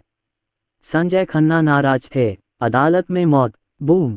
संजय खन्ना के शरीर पर जन्मजात योद्धा की गति तुरंत जारी हुई और शक्तिशाली शक्ति सीधे आदित्य वर्मा पर टूट पड़ी। बहुत देर हो चुकी है, लेकिन ये जल्द ही होगा। संजय खन्ना का फिगर तुरंत सामने आ गया, लेकिन आदित्य वर्मा की ओर से कोई प्रतिक्रिया नहीं दिखी। हालांकि यह अगले ही पल था। आदित्य वर्मा के मुंह के कोने पर एक व्यंग्यात्मक भाव उभर आया। रोल। आदित्य वर्मा गुस्से से चिल्लाया, लेकिन उसकी आवाज पूरे स्थान में बिजली की तरह गूंज गई। जैसे ही गन जी जुए निकला, उसमें आदित्य वर्मा की साधना की प्रबल शक्ति समाहित हो गई। उसने अपने शब्दों का पालन किया और तुरंत संजय खन्ना के शरीर पर एक प्रचंड ध्वनि तरंग से प्रहार किया। टकराना। अचानक एक धीमी सी आवाज सुनाई दी। फट। मैंने देखा कि संजय खन्ना तेजी से बाहर निकलकर पीछे की ओर उड़ रहे थे, मानो टूटे पंखों वाला कोई पक्षी दूर जा रहा हो। ये कैसे हो सकता है? ये कैसे संभव है? संजय खन्ना जमीन पर गिर पड़े, अभी भी बुदबुदा रहे थे। उन्हें विश्वास नहीं हो रहा था कि दूसरा पक्ष वास्तव में एक साधु था, और उन्हें एहसास हुआ कि वह फिर से गलत लग रहे थे। इस समय सभी को दमन की एक भयानक शक्ति का एहसास हुआ और उनके चेहरे पर तुरंत भय व्याप्त हो गया। दूसरा पक्ष अभी भी गर्व से खड़ा था। उसने कोई हरकत भी नहीं की। उसने बस बाहर निकलो चिल्लाया और जन्मजात योद्धा संजय खन्ना को सीधे उड़ा दिया। ये बिल्कुल भयानक है। मास्टर खन्ना, मास्टर खन्ना, युवा मास्टर खन्ना। संजय खन्ना को उड़ते देख पास में ही खन्ना परिवार के लिए काम कर रहे लोग सदमे में चिल्लाने लगे और उनके चेहरे के हाव भाव एकदम बदल गए। मुझे उम्मीद नहीं थी कि आप एक भिक्षु बनेंगे, अराजित खन्ना ने फिर गहरी आवाज में कहा। लेकिन आपको तो बस एक नींव निर्माण भिक्षु बन जाना चाहिए था, है ना? अराजित खन्ना की आंखें फिर चमक उठीं और उन्होंने कमजोरी से कहा। उनके विचार से उनके सामने वाला युवक जेनरेन सिद्धार्थ का वंशज है। वह इतना युवा है, नींव बनाने वाला भिक्षु भी, तो शायद उसने अभी अभी कोई सफलता हासिल की है ना? ये कितनी बड़ी सफलता हो सकती है? आदित्य वर्मा, तुम भी साधु हो, तुम्हें तो पता ही होगा कि दुनिया के बाहर भी लोग हैं और दुनिया के बाहर भी आकाश है। ज्यादा पागल न बनो तो अच्छा है। गुरु सिद्धार्थ ने जो अमृत तुम्हें दिया है वो सौंप दो, नहीं तो मैं तुम्हें बता दूंगा असली शक्ति क्या है। अराजित खन्ना ने आदित्य वर्मा से फिर ठंडे स्वर में कहा। ओह, असली शक्ति, आप मुझे दिखा सकते हैं कि इसका उपयोग कैसे किया जाता है? जब आदित्य वर्मा ने अराजित खन्ना की बातें सुनी तो वह फिर मुस्कुराए और हल्के से बोले, उनकी आवाज में उपहास का भाव था। यह अनुचित है। अगर ऐसा है तो मुझे दोष मत दो। आदित्य वर्मा की बातें सुनकर अराजित खन्ना अचानक फिर से क्रोधित हो गए। बूम। एक क्षण में नींव निर्माण के मध्य चरण में साधना की शक्ति तुरंत मुक्त हो गई और अनंत आध्यात्मिक शक्ति उठकर उसके शरीर के चारों ओर प्रवाहित होने लगी। अपना हाथ घुमाकर बादल बन जाओ। अराजित खन्ना उछलकर सीधे हवा में खड़े हो गए और गुस्से से चिल्लाने लगे। मैंने देखा कि उसके हाथ की गति बहुत तेज थी और वह मुहरे बनाता जा रहा था। अगले ही पल उसने अपना हाथ जोर से उठाया, मानो उसने पूरी दुनिया में आध्यात्मिक शक्ति जगा दी हो। पूरी दुनिया अचानक अंधेरी हो गई और पहले साफ आसमान भी अंधेरे में डूबा हुआ लग रहा था। इस समय चारों तरफ काले बादल छाए हुए थे। जादू, यह अराजित खन्ना वास्तव में जादू जानता है। जाना। अगले ही पल अराजित खन्ना को फिर से ठंडे स्वर में चिल्लाते हुए सुना गया। अचानक घने काले बादल एक बड़े ताड़ के निशान में बदल गए, आकाश से गिरते हुए, मानो आकाश टूट गया हो और आदित्य वर्मा को एक बड़ी ताकत से दबा दिया। जब आदित्य वर्मा ने यह दृश्य देखा तो उसकी आंखों में तिरस्कार का भाव था। आदित्य वर्मा अब भी बिना हिले गर्व से वहीं खड़े थे। बूम! शरीर में भी तुरंत एक प्रबल शक्ति का संचार होने लगा और आदित्य वर्मा के शरीर से एक चौंकाने वाला वेग तुरंत निकल पड़ा। वह गति धरती को हिला देने वाली थी और उसने हवा और बादलों को हिला दिया। अचानक आदित्य वर्मा के शरीर के चारों ओर एक आध्यात्मिक तूफान उत्पन्न हो गया। बूम! अगले ही पल सभी ने अराजित खन्ना द्वारा डाला गया जादू देखा। जब वह बड़ा हथेली का निशान आदित्य वर्मा पर गिरा तो वह तूफान में ऐसे गायब हो गया जैसे वह कभी था ही नहीं। आदित्य वर्मा अभी भी गर्व से वहीं खड़े होकर अराजित खन्ना को देख रहे थे। इतना ही, आदित्य वर्मा ने धीरे धीरे तिरस्कारपूर्ण स्वर में तथा उससे भी अधिक उपहासपूर्ण स्वर में बात की। लेकिन जब यह आवाज अराजित खन्ना के कानों में पड़ी तो अराजित खन्ना के चेहरे पर बेहद डर बैठ गया। जी डैन, अराजित खन्ना ने अत्यंत भयभीत होकर कहा। उन्हें ऐसा महसूस हुआ जैसे उनका पूरा शरीर तुरंत नीचे गिर गया हो। गोली निर्माण का क्षेत्र। दूसरा पक्ष दान निर्माण क्षेत्र में है। बिना बदले वापस आना कोई अशिष्टता नहीं है। अब मेरी बारी है। हालांकि इस समय आदित्य वर्मा की ठंडी आवाज फिर से बाहर आ गई। गड़गड़ाहट आती है। आदित्य वर्मा को जोर जोर से चिल्लाते हुए सुना गया। गड़गड़ाहट। जैसे ही आदित्य वर्मा की आवाज गिरी, आसमान में बिजली चमक उठी और गरजते हुए अजगर नाचने लगे। ऐसा लग रहा था जैसे बिजली आदित्य वर्मा के आदेश का पालन कर रही हो। आदित्य वर्मा ने फिर ठंडे स्वर में कहा। चटकना। एक क्षण में आकाश से अत्यंत हिंसक और विनाशकारी शक्ति वाली बिजली सीधे अराजित खन्ना की ओर गिरी। 9 स्वर्ग थंडर विधि। आदित्य वर्मा ने इस 9 हेवंस थंडर तकनीक का दूसरी बार इस्तेमाल किया, लेकिन अब इसकी ताकत पहले जैसी नहीं रही। अराजित खन्ना का चेहरा तुरंत बदल गया और उन्होंने अपना शरीर हिलाया, इससे बचने के लिए अपनी स्थिति बदलने की कोशिश की, लेकिन ऐसा लग रहा था कि गड़गड़ाहट की आंखें हैं और वह करीब से उनका पीछा कर रही थी। टकराना। बिजली की गड़गड़ाहट सीधे अराजित खन्ना के शरीर पर लगी और वह तुरंत फट गया। हालांकि अराजित खन्ना ने अपनी आध्यात्मिक शक्ति से उसके शरीर को लपेट लिया था, फिर भी वज्र की शक्ति ने अराजित खन्ना की सारी आध्यात्मिक शक्ति को जलाकर राख कर दिया और फिर अराजित खन्ना के शरीर में छेद कर दिया, जिससे उसका शरीर नष्ट हो गया। अराजित खन्ना ने तुरंत एक दर्दनाक चीख निकाली। जब धुआं छट गया, जमीन पर केवल एक शव पड़ा था जो काला पड़ गया था और पहचान में नहीं आ रहा था तथा उसमें से बारबेक्यू की गंध आ रही थी। हालांकि अराजित खन्ना अभी मरा नहीं था, फिर भी उसे सीधा गहरा आघात पहुंचा था। उसका शरीर लगभग जल गया था, उसकी नसें और नसें टूट गई थीं और उसकी साधना भी नष्ट हो गई थी। उसे वह दो जो वह चाहता है। चूंकि आपने सिद्धार्थ को खत्म कर दिया है, तो मैं इस आदमी को खत्म कर दूंगा। दूसरा मास्टर। ये दृश्य देखकर आसपास के लोग फिर चिल्ला उठे। दौड़ना, जाओ, वापस जाओ और परिवार के मुखिया को रिपोर्ट करो। पता नहीं किसने चिल्लाया और बाकी लोगों ने देखा कि स्थिति ठीक नहीं है और तुरंत भागकर खन्ना परिवार के मुखिया राजेश खन्ना को बताने के लिए वापस जाने को तैयार हो गए। हालांकि इससे पहले ही ये लोग भाग गए। एक गंजा बिल्ली सीधे इन लोगों की ओर दौड़ी। ये सफ़ेद बिल्ली थी। आदित्य वर्मा का दिमाग घूम गया और सफ़ेद बिल्ली को पहले से ही पता था कि क्या करना है। हुश हुश हुश। सफ़ेद बिल्ली बहुत तेज थी और उसकी प्रतिबिंब अंतरिक्ष में बार बार गुजरती रहती थी। चीख। कुछ ही पलों में ये लोग जमीन पर पड़े थे और उनके शरीर पर जख्मों और पंजों के निशान थे। कुछ ही क्षणों में आकृतियां जमीन पर पड़ी थीं, उनके शरीर पंजों के निशानों से ढके हुए थे और खून से लथपथ थे। मेरा चेहरा। इन लोगों के मुंह से लगातार दर्दनाक आवाजें निकलती रहीं और कुछ लोगों के चेहरे इतने विकृत हो गए थे कि उनका चेहरा ही विकृत हो गया था। मेरा हाथ टूट गया है। मेरा गिर गया। वहां पर बहुत ही गड़बड़ स्थिति थी और सब कुछ बहुत जल्दी, पलक झपकते ही घटित हो गया। हर कोई दुख, क्रोध और निराशा से भरा हुआ था। उन्होंने कभी सोचा भी नहीं था कि एक गंजे बिल्ली के कारण वे अपंग हो जाएंगे। आदित्य वर्मा द्वारा कार्रवाई किए बिना जो लोग भागना चाहते थे उनसे पहले ही सफ़ेद बिल्ली निपट चुकी थी। वर्तमान सफ़ेद बिल्ली ने आदित्य वर्मा की आध्यात्मिक शक्ति को आत्मसात कर लिया है और यहाँ तक कि आदित्य वर्मा की उच्च गुणवत्ता वाली नींव बनाने वाली गोलियों में से एक को भी खा लिया है। ये पहले से ही असाधारण है और वास्तव में एक नींव बनाने वाले साधु के बराबर है। वाह, ये तो अद्भुत है व्हाइट कैट, तुम बहुत अद्भुत हो। इस क्षण ये शियुन की आंखें चौड़ी हो गईं, उसकी सुंदर आंखें अतुलनीय वैभव से भर गईं और उसने सफ़ेद बिल्ली को देखते हुए कहा। ये शियुन का दिल बहुत सदमे में था।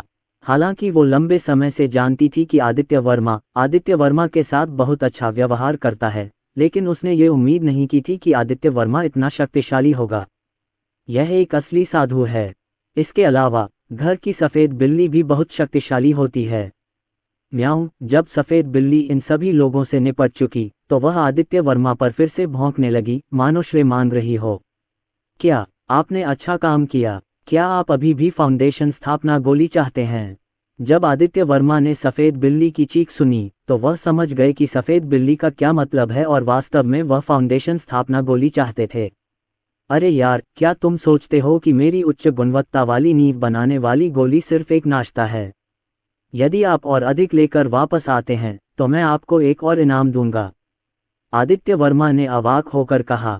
ये दृश्य देखकर संजय खन्ना का चेहरा अत्यंत भयभीत हो गया और वह अविश्वास से बोले, ये कैसे हो सकता है? ये कैसे हो सकता है? संजय खन्ना के शरीर पर भी कई चोटें थीं, लेकिन उनका पूरा दिल टूट चुका था। दरअसल उसे एक बिल्ली ने खरोंच दिया था। ये कैसे संभव है? दूसरे पक्ष की बिल्ली भी तो फाउंडेशन स्थापना स्तर पर है। उनके दूसरे पिता को पदच्युत कर दिया गया और अब उनके बाद आने वाले लोगों में से कोई भी वहां से नहीं जा सकता। संजय खन्ना के दिल में भी ठंडक दौड़ गई। ये वाकई एक गलती थी। उन्होंने लोहे की प्लेट पर वार कर दिया। वे न केवल अमृत प्राप्त करने में असमर्थ रहे, बल्कि उनके सैनिक और घोड़े भी खो गए। आदित्य वर्मा ने फिर से जमीन पर पड़ी आकृतियों को देखा। उनकी आंखों में तिरस्कार का भाव था। अगले ही पल आदित्य वर्मा सीधे संजय खन्ना के पास आए और जमीन पर पड़े संजय खन्ना को देखने लगे। आप क्या करने जा रहे हैं? जब संजय खन्ना ने आदित्य वर्मा की आंखें देखी तो वह बेहद डर गए और उन्होंने आदित्य वर्मा से पूछा। संजय खन्ना की बातें सुनकर आदित्य वर्मा के चेहरे पर एक और हल्की मुस्कान आ गई। क्या तुम अभी बहुत पागल नहीं थे? अब तुम इतने डरपोक क्यों हो? आदित्य वर्मा ने हल्के से कहा। केवल तुम्हें अभी भी मेरी औरत की याद आती है? क्या बर्बादी है? आदित्य वर्मा ने ठंडे स्वर में कहा। उफ, आदित्य वर्मा, आपकी औरत कौन है? लेकिन इस समय ये शियुन की आवाज़ फिर से पीछे से आई। आदित्य वर्मा अचानक चौंक गए और कमजोरी से बोले, बस बातें करो, बस बातें करो। बोलने के बाद आदित्य वर्मा ने संजय खन्ना और अन्य लोगों से सीधे बात की। चले जाओ, बेहतर होगा कि मैं तुम्हें दोबारा न देखूं, वरना मर जाओ। आखिर आदित्य वर्मा ने उसकी हत्या नहीं की क्योंकि आदित्य वर्मा कोई हत्यारा व्यक्ति नहीं था। लेकिन अगर अगली बार मौका मिला तो आदित्य वर्मा निश्चित रूप से पीछे नहीं हटेंगे। आदित्य वर्मा ने सचमुच अपने सामने इन छोटे किरदारों पर ध्यान ही नहीं दिया। ऐसे छोटे किरदारों के लिए दूसरे पक्ष की मौत बस उनके अपने विचारों का मामला थी। विशालकाय हाथी चींटियों को तुच्छ नहीं समझेगा। संजय खन्ना और अन्य लोग शर्मिंदगी के कारण उठ खड़े हुए और अराजित खन्ना को गोद में उठा लिया, जिन्हें आदित्य वर्मा ने सीधे तौर पर जमीन पर गिरा दिया था, और वे निराश होकर वहां से चले गए। जाते समय संजय खन्ना ने आदित्य वर्मा की ओर नाराजगी से देखा, लेकिन आदित्य वर्मा ने फिर भी इसे गंभीरता से नहीं लिया। जिंगहुआ में खन्ना परिवार, आदित्य वर्मा बुदबुदाया। उसकी आंखों में एक चमक सी आ गई। अब ज्यादा देर नहीं होगी जब वह दरवाजे पर आ जाएगा। बस इतना ही। एक क्षण बाद आदित्य वर्मा ने फिर आह भरी, अपने मन में निर्णय ले लिया था। इन लोगों के जाने के बाद यहाँ सिर्फ आदित्य वर्मा, ये शियुन और एक सफ़ेद बिल्ली ही बचे थे। थोड़ी ही दूर पर फूलों की क्यारी के कोने में एक व्यक्ति लेटा हुआ था, जिसने सुरक्षा वर्दी पहन रखी थी। ये प्रदीप कुमार नामक छोटा सुरक्षा गार्ड था जो पहले गंभीर रूप से घायल हो गया था। इस हफ्ते ताई के शरीर को गंभीर चोटें आईं। उसकी मेरिडियन, मांस मज्जा, यहाँ तक कि हड्डियां भी टूट गईं। कहा जा सकता है कि वह पूरी तरह से विकलांग हो गई थी। यदि आदित्य वर्मा ने उसके हृदय की रक्षा के लिए उसके शरीर में आध्यात्मिक शक्ति का इंजेक्शन लगाने के लिए पहले ही जेड सुई नहीं डाली होती तो छोटे सुरक्षा गार्ड प्रदीप कुमार को हिचकिया जाती। प्रदीप कुमार को देखकर आदित्य वर्मा के हृदय में भावना की लहर दौड़ गई। प्रदीप कुमार की पिछली हरकतों से आदित्य वर्मा के मन में अपने विचार बदल गए और इस छोटे सुरक्षा गार्ड के प्रति उनकी अच्छी धारणा बन गई। इस समय प्रदीप कुमार अभी भी बेहोश हैं, लेकिन अगले ही पल आदित्य वर्मा के हाथ में एक और जेड सुई प्रकट हुई। जेड सुई पर आध्यात्मिक शक्ति प्रवाहित हो रही थी और फिर जेड सुई सीधे चुभ गई। पफ! जब आदित्य वर्मा की जेड सुई प्रदीप कुमार पर गिरी तो प्रदीप कुमार, जो पहले बेहोश था, ने वास्तव में उस समय खून की उल्टी कर दी। इस सप्ताह ताई ने अचानक अपनी आंखें खोलीं। मेरे साथ गलत क्या है? प्रदीप कुमार ने आदित्य वर्मा से आश्चर्य से पूछा, अभी भी थोड़ा उलझन में लग रहा था। वह अभी बेहोश हुआ था और भूल भी गया था कि क्या हुआ था। तुम अपंग हो गए हो, तुम जल्द ही मरने वाले हो, आदित्य वर्मा ने सीधे कहा। क्या मैं मरने वाला हूँ? आदित्य वर्मा की बातें सुनकर प्रदीप कुमार के चेहरे के भाव एकदम बदल गए। उन्हें लगा कि उनकी हालत इससे ज्यादा खराब नहीं हो सकती और ऐसा लग रहा था जैसे वे सचमुच मर रहे हैं। क्या वो सच में मरने वाला है? कैसे? वो अभी भी बहुत छोटा है। वो मरना नहीं चाहता। मैं मरना नहीं चाहता, मेरी मदद करो, प्रदीप कुमार ने तुरंत आदित्य वर्मा से कहा। उन्हें ऐसा महसूस हुआ जैसे उन्हें जीवन रक्षक तिनका मिल गया हो। हाँ, चिंता मत करो, मैं यहाँ हूँ, तुम चाहकर भी नहीं मर सकते। प्रदीप कुमार की बातें सुनकर आदित्य वर्मा फिर हंस पड़े। उनके पास ईश्वरीय चिकित्सा कौशल था और वे दान संरचना क्षेत्र के एक भिक्षु भी थे। दूसरे पक्ष के लिए मरना मुश्किल होगा। चलो, ये गोली ले लो। इस समय आदित्य वर्मा ने पुनः प्रदीप कुमार से सीधे बात की। आदित्य वर्मा के हाथ में एक और गोल और सफ़ेद अमृत दिखाई दिया। अमृत पर भी अजीबोगरीब अमृत के पैटर्न थे। जैसे ही आदित्य वर्मा ने उसे निकाला, पूरा कमरा लाल सिंहपन्नी की तेज खुशबू से भर गया, जिससे लोग तरोताज़ा और ऊर्जावान महसूस करने लगे। आदित्य वर्मा की बातें सुनकर प्रदीप कुमार अचानक चौंक गए, लेकिन अगले ही पल प्रदीप कुमार ने ज्यादा कुछ नहीं कहा और फिर सीधे प्रतिद्वंद्वी के हाथ से अमृत ले लिया, फिर बिना किसी हिचकिचाहट के उसे अपने मुंह में भर लिया और एक ही घूंट में निगल लिया। अमृत आपके मुंह में पिघल जाता है। एक क्षण में ही प्रदीप कुमार के मुख में अमृत एक आध्यात्मिक द्रव्य में बदल गया। हालांकि प्रदीप कुमार को यह नहीं पता था कि दूसरे पक्ष ने उन्हें कौन सा अमृत दिया था और उसका क्या असर हुआ, फिर भी उन्होंने कोई और सवाल नहीं पूछा और बिना किसी हिचकिचाहट के उस पर विश्वास कर लिया। उन्होंने अपने विश्वास को व्यावहारिक रूप से भी प्रदर्शित किया। आदित्य वर्मा ने जो गोली निकाली वह स्वाभाविक रूप से उन दर्जन भर उच्च गुणवत्ता वाली नींव बनाने वाली गोलियों में से एक थी जिन्हें आदित्य वर्मा ने परिष्कृत किया था। में ही वह क्षण था जब प्रदीप कुमार ने इस उच्च गुणवत्ता वाली नींव निर्माण की गोली को निगल लिया। एक अत्यंत शक्तिशाली ऊर्जा और अत्यंत शुद्ध आध्यात्मिक शक्ति सीधे प्रदीप कुमार के शरीर में प्रवेश कर गई। प्रदीप कुमार अचानक जोर से चीख पड़े। दर्द, अत्यधिक दर्द। इस क्षण प्रदीप कुमार को लगा कि एक अत्यंत प्रचंड ऊर्जा उसके शरीर में प्रवेश कर गई है और उसके शरीर में हर जगह टूट फूट रही है। उसे लगा जैसे उसका पूरा शरीर फट जाएगा। अत्यंत असुविधाजनक। का इस हिंसक और शक्तिशाली ऊर्जा के प्रभाव में प्रदीप कुमार की हड्डियों से क्लिक की ध्वनि निकली। तेज दर्द के कारण प्रदीप कुमार चीखने लगे और दर्द से जमीन पर लौटने लगे। प्रदीप कुमार का चेहरा विकृत हो गया था और आप कल्पना कर सकते हैं कि इस समय उन्हें कितना दर्द हो रहा होगा। यदि आप इसे सहन कर लेंगे तो आपको महान शक्ति प्राप्त होगी, आपका पुनर्जन्म होगा। आदित्य वर्मा ने प्रदीप कुमार की ओर देखा और गहरी आवाज में कहा, बिना कोई कार्रवाई किए दूसरे पक्ष को ऐसा करने दिया जाए। यदि आप ये छोटा सा दर्द भी सहन नहीं कर सकते तो आपने वास्तव में अपनी सबसे अच्छी नींव बनाने वाली गोली बर्बाद कर दी है और आप वास्तव में निराश हैं। अंत में एक और क्षण बीत गया। जमीन पर पड़े प्रदीप कुमार की चीखें अब बंद हो गई थीं, शायद वह सुन्न हो गए थे। हालांकि इस समय प्रदीप कुमार के शरीर से एक शक्तिशाली आवेग फूट पड़ा। अब इस उच्च गुणवत्ता वाली नींव बनाने वाली गोली के शक्तिशाली प्रभाव से प्रदीप कुमार के शरीर में टूटी हुई मेरिडियन पुनः जुड़ गईं, टूटी हुई हड्डियां पुनः जुड़ गईं और यहां तक कि मेरिडियन भी खुल गईं।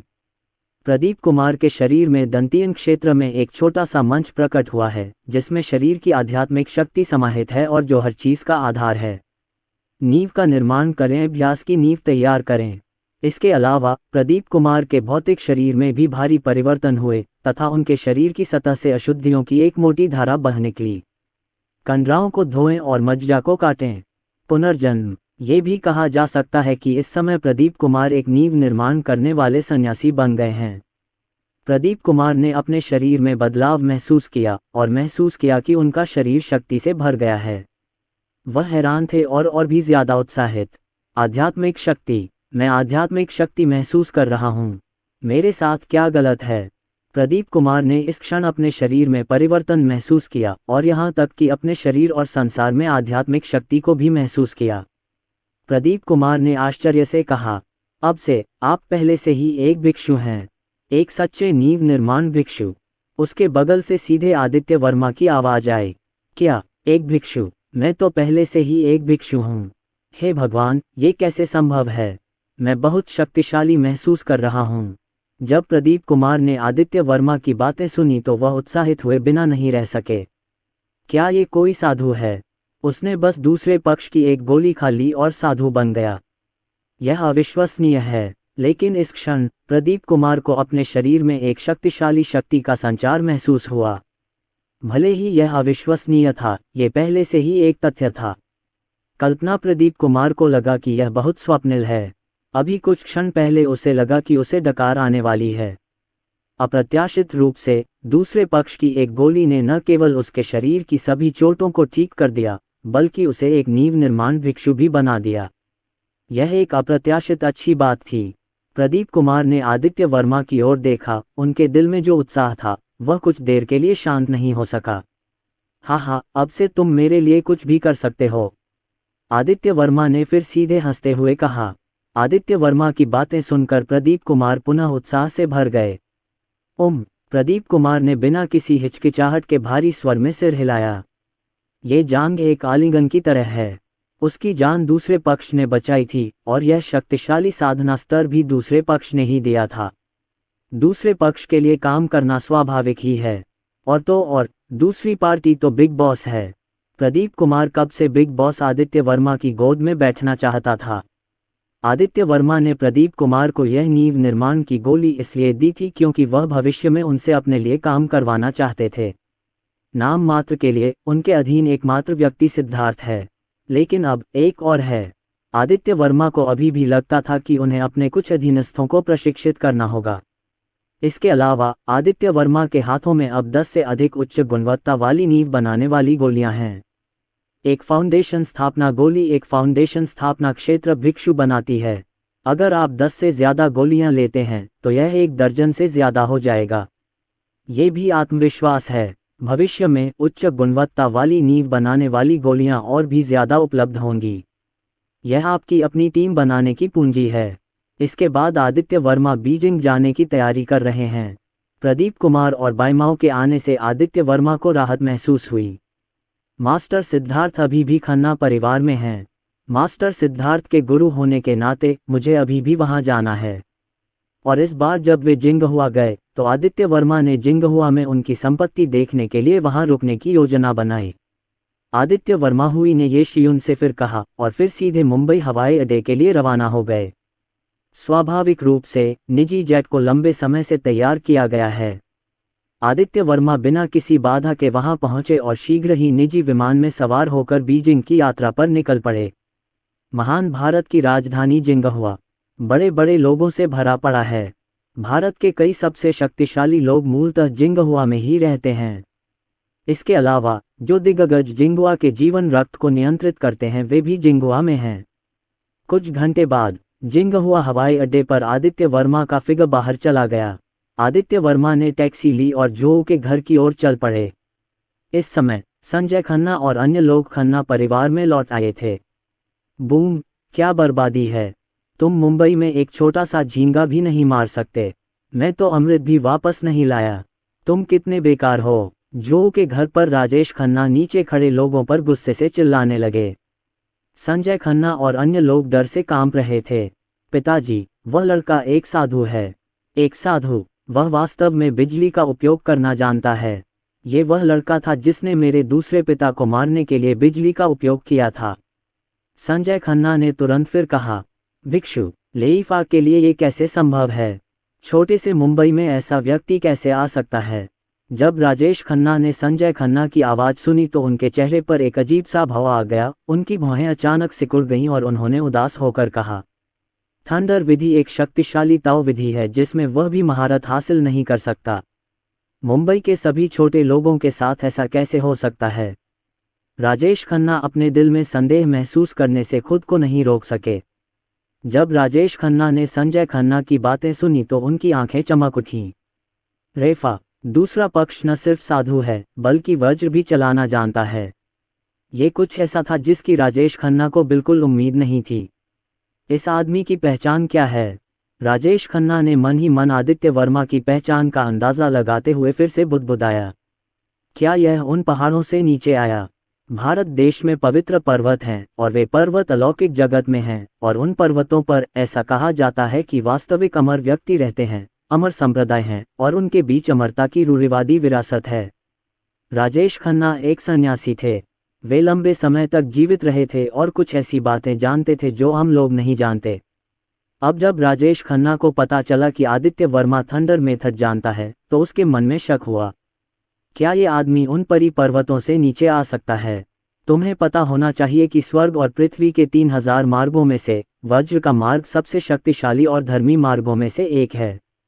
केवल वे ही जो वास्तव में अमरता की पवित्र विरासत के स्वामी हैं, वज्र की शक्ति का उपयोग कर सकते हैं। एक क्षण के लिए राजेश खन्ना की आंखें फिर जम गईं। यदि ऐसा है तो दूसरे पक्ष के पास पहले से ही एक रूढ़िवादी अमर विरासत है। ये सोचकर राजेश खन्ना अपने दिल में कुछ अजीब विचार आने से खुद को नहीं रोक पाए। यद्यपि वह सफलतापूर्वक दान संरचना क्षेत्र में भिक्षु बन गया था, फिर भी उसने वास्तविक ताओवाद में महारत हासिल नहीं की थी। यदि वह इस विधि को प्राप्त कर सके तो उसकी युद्ध शक्ति और भी अधिक शक्तिशाली हो जाएगी। उस समय पूरे बीजिंग और यहाँ तक कि पूरे ग्रेट इंडिया किंगडम में कोई भी उसका विरोधी नहीं होगा और हर कोई उसका सम्मान करेगा। राजेश खन्ना की आंखें चमक उठीं और उनके मन में कुछ विचार कौंधे।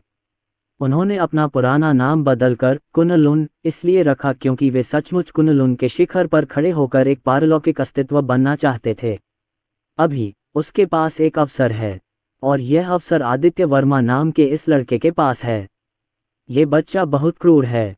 अगले ही पल राजेश खन्ना की नज़र जमीन पर स्ट्रेचर पर लेटे अराजित खन्ना पर पड़ी और उन्होंने गहरी आवाज में कहा। इस समय अराजित खन्ना का पूरा शरीर जलकर काला पड़ गया था। उनका मांस और रक्त विकृत हो गया था। वे बेहोश हो गए थे और उनकी आभा अत्यंत कमजोर हो गई थी। जुंजी, इस लड़के का साधना स्तर कैसा है? राजेश खन्ना ने संजय खन्ना से दोबारा पूछा। हालांकि संजय खन्ना ने अपना सिर हिला दिया। मुझे नहीं पता, मुझे बस इतना पता है कि मेरे दूसरे पिता को प्रतिक्रिया करने का समय मिलने से पहले ही चोट लग गई थी। कम से कम वह नींव निर्माण के अंतिम चरण में होंगे। संजय खन्ना ने सीधे कहा। क्या ये नींव निर्माण का अंतिम चरण है? राजेश खन्ना की आंखें अचानक फिर से दबदबा गईं और वह बुदबुदाए। उनके विचार में चून की प्रतिद्वंद्वी अराजित खन्ना को गंभीर रूप से घायल करने में सक्षम था, इसलिए नींव निर्माण के अंतिम चरण में उसकी साधना का स्तर कम से कम अराजित खन्ना से ऊंचा था। जहां तक दान संरचना क्षेत्र की बात है, राजेश खन्ना ने इसके बारे में कभी नहीं सोचा था, लेकिन राजेश खन्ना के बारे में चाहे जो भी सोचा हो, कुनलुन को अब भी लगता है कि यह असंभव है। यहाँ तक कि अमर संप्रदाय के लोग भी इतने बुरे नहीं हैं। बेशक सुरक्षा के लिए आपको इसे फिर से सत्यापित करना होगा। चूंकि सिद्धार्थ मास्टर दूसरी पार्टी के लिए काम कर रहा है, इसलिए उसे दूसरी पार्टी के बारे में कुछ पता होना चाहिए। दूसरे बच्चे को नीचे ले जाओ। जब हम वापस जाएंगे और फाउंडेशन एस्टेब्लिशमेंट बिल को परिष्कृत करेंगे तो दूसरे बच्चे को फिर से भिक्षु बनने का मौका नहीं मिलेगा। राजेश खन्ना ने फिर सीधे कहा। वैसे मुझे मास्टर सिद्धार्थ को ले आओ। हाँ, तुरंत ही किसी ने अराजित खन्ना को फिर से नीचे उतारा।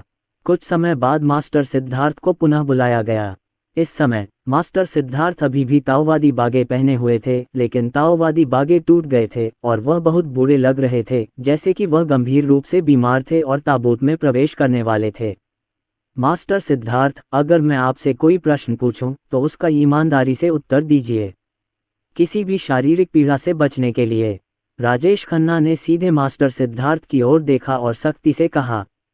हाँ, मारना है तो मार दो, काटना है तो टुकड़े टुकड़े कर दो। क्या तुम्हें लगता है मैं डर जाऊंगा? अगर मैं तुम्हारे हाथ पड़ गया तो बदकिस्मत हो जाऊंगा, लेकिन अगर मार दिया तो जिंदा नहीं बच पाओगे। कोई तो मेरा बदला लेगा। राजेश खन्ना की बातें सुनकर मास्टर सिद्धार्थ हंस पड़े और राजेश खन्ना की ओर नाराजगी भरी नजरों से देखने लगे। अपनी साधना समाप्त होने के बाद मास्टर सिद्धार्थ अब और जीना नहीं चाहते थे। बेकार इंसान बनने से बेहतर था कि वे मर जाएं। लेकिन मास्टर सिद्धार्थ के हृदय में अभी भी लालसा और आशा की एक किरण थी। वह आशा है आदित्य वर्मा। क्या कोई है जो तुम्हारा बदला लेगा? क्या तुम आदित्य वर्मा की बात कर रहे हो? राजेश खन्ना ने मास्टर सिद्धार्थ की बातें सुनी और फिर ठंडे स्वर में कहा। मास्टर सिद्धार्थ की आंखें अचानक फिर से घनी हो गईं और उन्होंने अचानक दूसरे पक्ष की ओर देखा। वह बहुत शक्तिशाली है। वह मेरे दूसरे भाई को पहले ही हरा चुका है। उसे नींव निर्माण के अंतिम चरण में एक भिक्षु होना चाहिए, है ना? राजेश खन्ना ने फिर गहरी आवाज में कहा। हाँ, क्या राजित खन्ना को पद से हटा दिया गया है? ये तो बढ़िया है। ये तो प्रतिशोध है। जब मास्टर सिद्धार्थ ने राजेश खन्ना की बातें सुनी तो वे तुरंत जोर से हंस पड़े और बहुत खुश हुए। नींव निर्माण का अंतिम चरण? वह कैसे संभव है? युवा स्वामी नींव निर्माण के अंतिम चरण में कैसे हो सकता है? लेकिन बस इतना कहो कि ऐसा है। मास्टर सिद्धार्थ ने फिर राजेश खन्ना को ठंडेपन से देखा। राजेश खन्ना, तुम्हें अपने किए की कीमत चुकानी पड़ेगी। मैं तुम्हें सलाह देता हूं कि मुझे जाने दो और फिर जाकर झुककर अपनी गलती स्वीकार करो। हालांकि जब राजेश खन्ना ने मास्टर सिद्धार्थ की बात सुनी तो उनकी आंखें अचानक दबा गईं। कीमत चुकाओ? क्या तुम इसी आदित्य वर्मा की बात कर रहे हो? मैंने राजेश खन्ना को फिर से ठंडी आवाज में कहते सुना। क्या आप इसी पर भरोसा करते हैं? हर छोटे मोटे अंतिम चरण के नींव निर्माण करने वाले साधु पर? मैं सचमुच उसे गंभीरता से नहीं लेता। मैं उसे व्यक्तिगत रूप से मारने के लिए मुंबई जाऊंगा। राजेश खन्ना की आवाज में अहंकार का भाव था और वे आदित्य वर्मा को बिल्कुल भी गंभीरता से नहीं लेते थे। मुंबई जाने की कोई जरूरत नहीं है, मैं तो पहले से ही यहाँ हूँ। हालांकि जैसे ही राजेश खन्ना की आवाज थम गई, अचानक एक आवाज पूरे शून्य में गूंज उठी। इस क्षण राजेश खन्ना के चेहरे के भाव अचानक बदल गए और उन्होंने अचानक एक ओर देखा। एक ऐसी सांस आई जिसने उन्हें धड़का दिया और राजेश खन्ना के शरीर में साधना की आध्यात्मिक शक्ति सक्रिय हो गई और वे सतर्क हो गए। दुश्मन? राजेश खन्ना को बस यही लगता था कि उनके सामने खड़ा आदमी उनका बहुत बड़ा दुश्मन है। अभी तक उसने ये ध्यान नहीं दिया था कि दूसरा पक्ष पहले ही आ चुका है। उसी समय जब मास्टर सिद्धार्थ ने यह आवाज सुनी तो उनके चेहरे पर अचानक खुशी की झलक दिखाई दी और वे अपने दिल में उत्साह की लहर महसूस करने से खुद को रोक नहीं सके। यह आवाज स्वाभाविक रूप से उन्हें बहुत परिचित लगी। यह आदित्य वर्मा की आवाज थी। मास्टर सिद्धार्थ ने भी तुरंत एक और देखा। मैंने देखा कि एक युवा आकृति शून्य में गर्व से खड़ी थी, लेकिन उसके शरीर से एक असाधारण आभा निकल रही थी। युवा मास्टर? जब मास्टर सिद्धार्थ ने आदित्य वर्मा की आकृति देखी तो वे पुनः चिल्लाने से खुद को नहीं रोक सके। जब मास्टर सिद्धार्थ ने अपने सामने खड़े युवक का नाम लिया तो राजेश खन्ना के कानों में मानो बिजली सी गूंज उठी। युवा मास्टर? क्या मास्टर सिद्धार्थ ने वास्तव में दूसरे पक्ष को यंग मास्टर कहा था? ये कैसे संभव है? राजेश खन्ना की पुतलियां अचानक सिकुड़ गईं और उनकी आंखें अचानक सिकुड़ गईं, जिससे एक बार फिर राजेश खन्ना की अटकलें गहरी हो गईं। युवा स्वामी, ये वह नाम है जिससे नौकर अपने स्वामी को बुलाते हैं, या यह वह नाम है जिसे उनके नौकर सत्ता में दूसरी पीढ़ी के लोगों के लिए उपयोग करते हैं, जिनका विशिष्ट दर्जा होता है? युवा गुरु, युवा परिवार गुरु, युवा संप्रदाय गुरु या युवा संप्रदाय गुरु हो सकता है। लेकिन चाहे कोई भी हो, ये तो समझाया ही जा सकता है कि दूसरा पक्ष किसी बड़ी ताकत से आता है। पहचान असाधारण है। राजेश खन्ना को धीरे धीरे यकीन हो गया कि सामने वाला व्यक्ति कोई प्रतिभाशाली व्यक्ति होगा जो किसी परिपर्वत से उतरा होगा, और उसके सामने जो मास्टर सिद्धार्थ है वह दूसरे पक्ष का सेवक मात्र है। क्या आप आदित्य वर्मा हैं? राजेश खन्ना ने आदित्य वर्मा की ओर ठंडी निगाहों से देखा और कहा। इस क्षण भी वह अभी भी दूसरे व्यक्ति को नहीं देख पाया था और दूसरे व्यक्ति की गहराई को नहीं जान पाया था। ठीक है, मैंने अभी सुना है कि तुम मुझे मारने मुंबई आ रहे हो।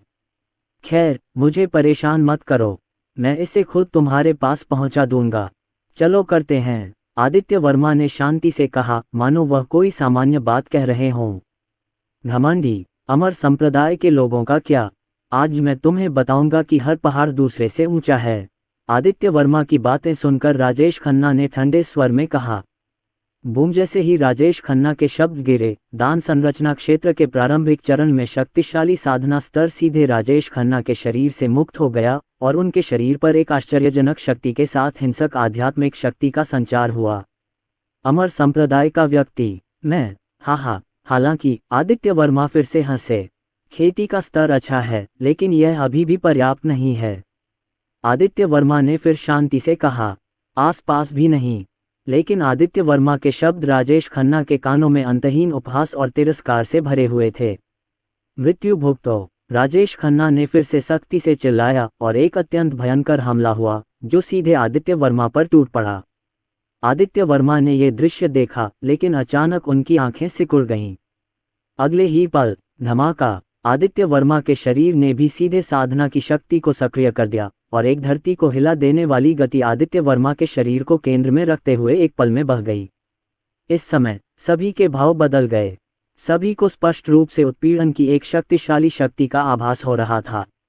ताकतवर, ये बहुत शक्तिशाली है। इस समय राजेश खन्ना के चेहरे का भाव अचानक बदल गया और वे अत्यंत भयभीत हो गए। जी-10 दायरे का मध्य चरण, ये कैसे संभव है? इस समय राजेश खन्ना अपने प्रतिद्वंद्वी की साधना आभा को साफ साफ महसूस कर सकते थे, जो उनसे भी ज्यादा शक्तिशाली थी। ये स्पष्ट रूप से दान संरचना क्षेत्र के मध्य चरण की आभा थी। राजेश खन्ना बेहद हैरान थे और साथ ही और भी अविश्वसनीय। मुझे विश्वास नहीं हो रहा। भाड़ में जाओ, राजेश खन्ना ने फिर से सख्ती से कहा और उनका पूरा व्यक्तित्व थोड़ा उग्र हो गया। वे यह विश्वास ही नहीं करना चाहते थे कि दूसरा पक्ष इतना युवा है और उसकी शिक्षा का स्तर उनसे अधिक है। एक क्षण में ही राजेश खन्ना ने आदित्य वर्मा पर जोरदार हमला बोल दिया। इस समय आदित्य वर्मा की आंखें फिर चमक उठीं। शहर, आदित्य वर्मा ठंडे स्वर में चिल्लाया। उसके शरीर से आध्यात्मिक ऊर्जा का एक अंतहीन तूफान उठ रहा था। अगले ही पल आदित्य वर्मा ने सीधे अपना हाथ उठाया और प्रतिद्वंद्वी की ओर दबा दिया। आदित्य वर्मा की प्रेस से दुनिया का रंग बदल गया। इस क्षण पूरा आकाश अंधकार में हो गया और ऐसा प्रतीत हुआ जैसे पूरा आकाश ढह गया हो। मैंने केवल एक विशाल हथेली का निशान देखा जिसने आकाश को हिला दिया और पृथ्वी को ढक लिया, जो अद्वितीय शक्ति के साथ आकाश से नीचे उतरा और राजेश खन्ना को दबा दिया। बूम! एक क्षण में यह विशाल हथेली का निशान सीधे राजेश खन्ना पर आ गिरा। अचानक एक जोरदार चीख सुनाई दी। टकराना! इस हथेली के निशान के नीचे राजेश खन्ना का शरीर सीधे दबा हुआ था। फट! राजेश खन्ना के मुंह से खून की फुहार निकली और उनका पूरा शरीर सीधे जमीन पर जा गिरा, जिससे एक बड़ा गड्ढा बन गया।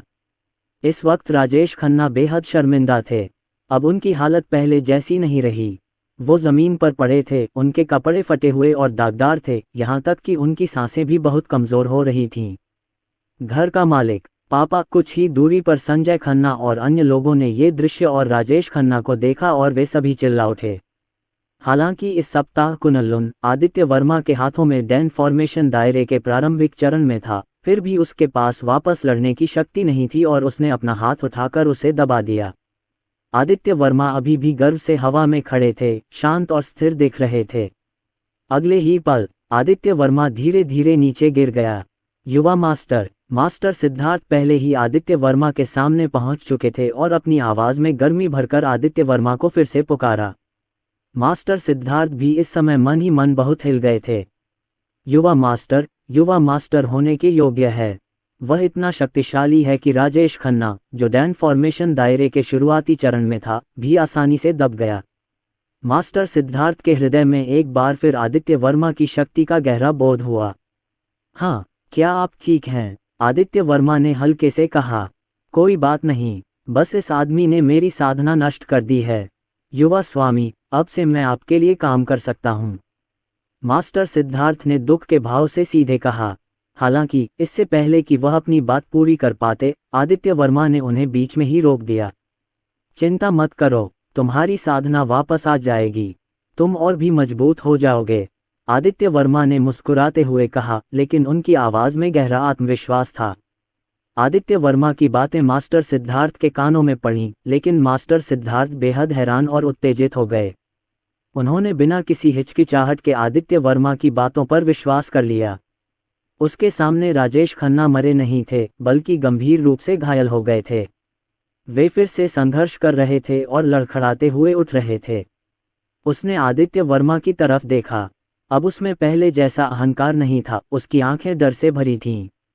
उसने देखा कि आदित्य वर्मा उसे घूर रहा है और धीरे धीरे उसकी तरफ बढ़ रहा है। आदित्य वर्मा कुछ नहीं बोले, बस सामने खड़े राजेश खन्ना को देखा और धीरे धीरे उनकी ओर बढ़ गए। इस समय आदित्य वर्मा को एक शक्तिशाली भय का एहसास हुआ।